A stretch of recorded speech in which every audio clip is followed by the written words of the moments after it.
परिभाषा बदल्ने एउटा कोही नायक जन्मेको छ भने यतिखेर यो देशमा रवि लामिछाने जन्मिएको छ, जसले राजनीतिको परिभाषा परिवर्तन गरेको छ र नेतृत्वको परिभाषा परिवर्तन गरेको छ। अब पोलिटिकल डिस्कोर्स त्यो बाटोमा अगाडि बढ्दैछ। सम्माननीय सभामुख महोदय, म यहाँलाई भन्न चाहन्छु, म मेरो ललितपुर क्षेत्र नम्बर 2 जुन मन्दिरै मन्दिरको सहर हो, सम्पदा नै सम्पदाको सहर हो, सम्माननीय सभामुख महोदय, अरनीको त्यहाँ जन्मिनु भएको छ, अरनीको घर त्यहाँ छ। सम्पूर्ण मान्यजीहरूलाई हेर्न जान पनि म आग्रह गर्दछु।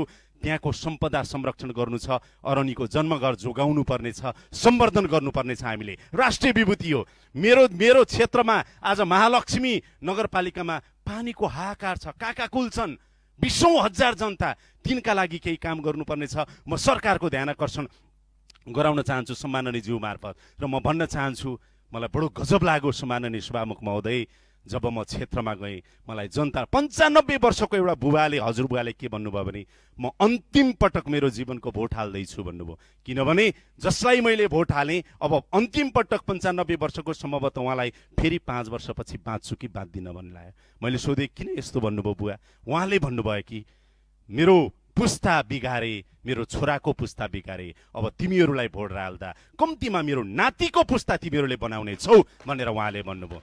मलाई त्यस्तै प्रश्न सोधियो सभामुख महोदय, के भनियो भनेदेखि, तपाईँले हामीलाई बाहिर जानुपर्ने त बनाउनुहुन्न नि भनेर युवाले भनेका छन्।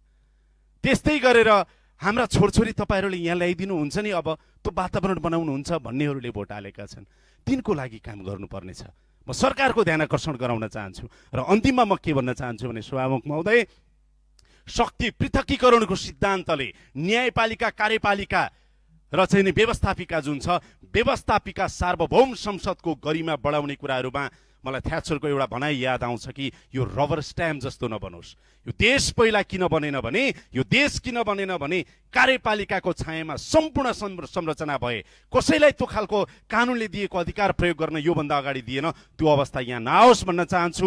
र अहिले पदभन्दा नेतृत्व महत्त्वपूर्ण छ। र म जाँदा जाँदै यति भन्न चाहन्छु कि मलाई जोन म्याक्सवेलको एउटा भनाइ याद आएको छ यतिखेर कि, a leader is one who knows the way, shows the way and goes the way. त्यही अवस्था कायम रहोस्।